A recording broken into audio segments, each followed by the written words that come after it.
அடுத்த ப்ரோமோ என்னன்னு பார்க்கலாம். இப்போ விஜய், காவேரி 2 பேரும் சேர்ந்து தான் பார்த்தீங்கன்னா, குழந்தைய வந்து தேடிட்டு இருக்க மாரி காமிச்சிருக்காங்க.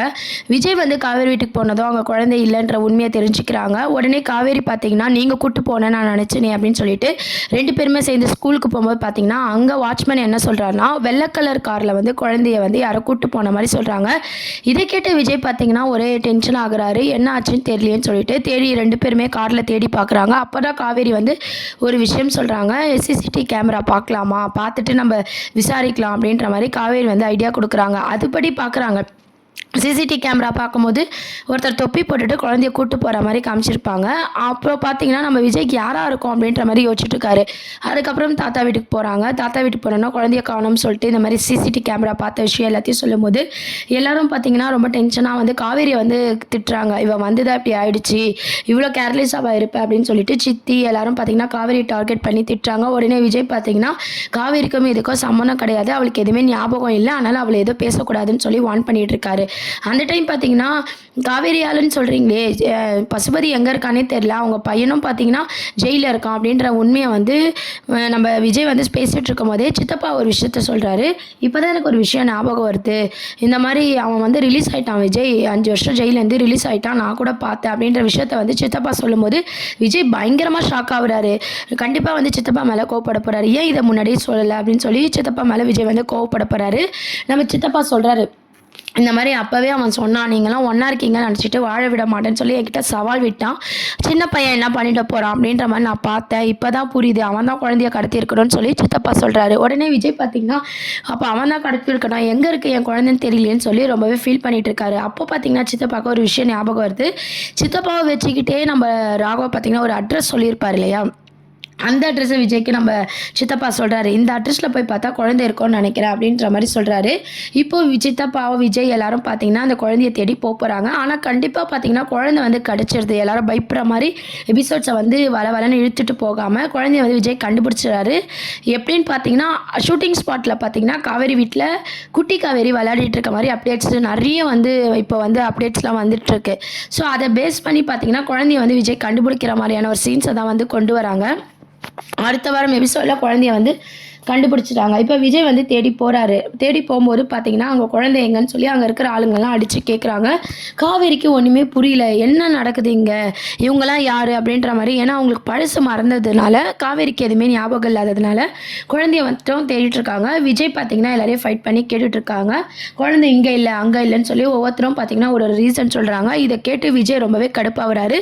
அதுக்கப்புறம் ஒரு வழியாக பார்த்தீங்கன்னா விஜய் வந்து குழந்தைய கண்டுபிடிச்சிடுறாரு. ராகவை போட்டு செம்ம அடி அடிக்கிறாரு. மாஸ் ஃபைட் சீன்லாம் நான் ஆல்ரெடி சொன்ன மாதிரி தான் அப்கமிங்காக வந்து கொண்டு வராங்க. ஃபைட் பண்ணி ராகவும் அடித்து குழந்தைய வந்து விஜய் காப்பாற்றிறாரு. உடனே பார்த்தீங்கன்னா நம்ம காவேரி வந்து சின்ன காவேரி கிட்ட மன்னிப்பு கேட்குறாங்க.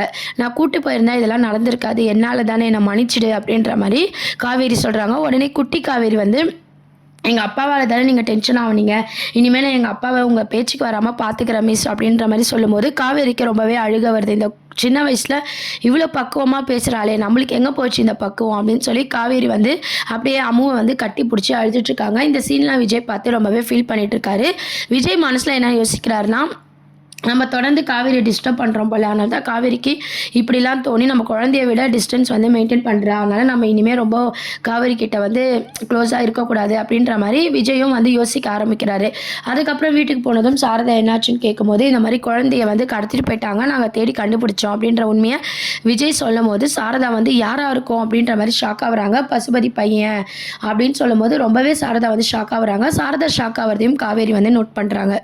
ராகவ் தான் கடத்தினானா அப்படின்ட்டு சாரதா ஷாக் ஆகும்போது பார்த்தீங்கன்னா காவேரி வாட்ச் பண்ணிவிட்டு, யார், ஏன் எல்லாரும் உனக்கு கூட தெரிஞ்சிருக்கேம்மா யார் அப்படின்னு கேட்கும்போது, இல்லடி ஒரு குழந்தைய கடத்தினா ஷாக் ஆவாங்களா, அப்படி தான் ஆனேன்னு சொல்லி சாரதா சமாளிச்சிடுறாங்க. அதுக்கப்புறம் சாரதா கிட்ட சொல்லிவிட்டு காவேரி அங்கே விட்டுட்டு விஜயும் குட்டி காவேரியும் அவங்க வீட்டுக்கு போகிறாங்க. குட்டி காவேரியை பார்த்து தாத்தா சித்தி எல்லாருமே பார்த்தீங்கன்னா வந்துட்டியா அம்மு அப்படின்னு சொல்லி ரொம்ப சந்தோஷப்படுறாங்க. அப்புறம் காவேரி கூட இதுக்கப்புறம் பழக வேண்டாம் விஜய், 5 வருஷம் நம்ம நிம்மதியாக இருந்தோம், இப்போ பார்த்தியா உன் நிம்மதி வந்து இப்படி போகுது, இப்போ தான் அவன் ரிலீஸ் ஆகிட்டான்னு தெரியுதுல்ல, இதுக்கப்புறம் அம்முக்கு எதுவும் ஆகக்கூடாது, உண்மையாலே உன் குழந்தை மேலே உனக்கு அக்கறை இருந்துச்சுன்னா நீ காவேரி கூட ரொம்ப நெருக்கமாக பழகாத அப்படின்ற மாதிரி எல்லாரும் அட்வைஸ் பண்ணுறாங்க. உடனே விஜய்க்கு கோவம் வருது.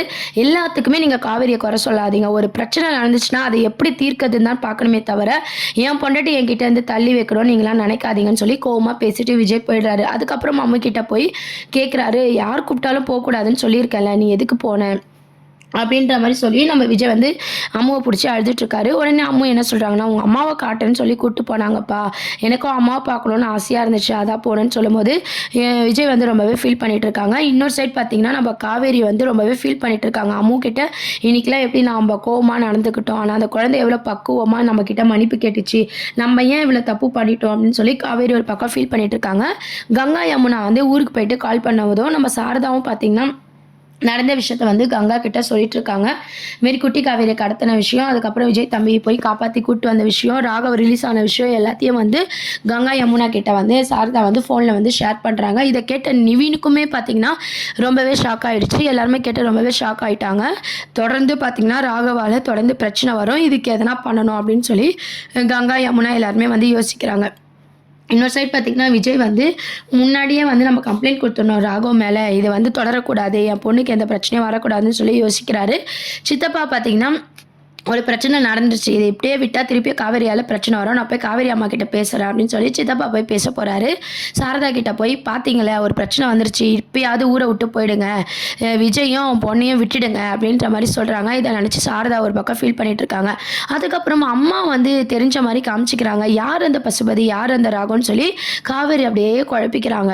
அதுக்கப்புறம் பார்த்தீங்கன்னா மறுநாள் ஸ்கூலுக்கு அம்மு வரும்போதும் பார்த்தீங்கன்னா ரொம்ப கேர் பண்ணி பாசமாக நம்ம காவேரி பார்த்துக்கிறாங்க. அப்போ குழந்தைக்கு புரிகிற மாதிரி சொல்கிறாங்க, ஸ்கூலில் எல்லா குழந்தைங்கள மாதிரி நம்ம இருக்கலாம், அதுக்கப்புறம் வீட்டுக்கு போனோன்னா நீ டெய்லி என் வீட்டுக்கு வா, ஹோம்ஒர்க் செய், விளையாடு, என்ன வேணாலும் பண்ண அம்மு, நான் கேட்க மாட்டேன், ஓகேவா அப்படின்ற மாதிரி அம்முக்கு புரிகிற மாதிரி காவேரி எடுத்து சொல்கிறாங்க. அம்முவும் பார்த்திங்கன்னா அழகாக அதை புரிஞ்சுக்கிறாங்க.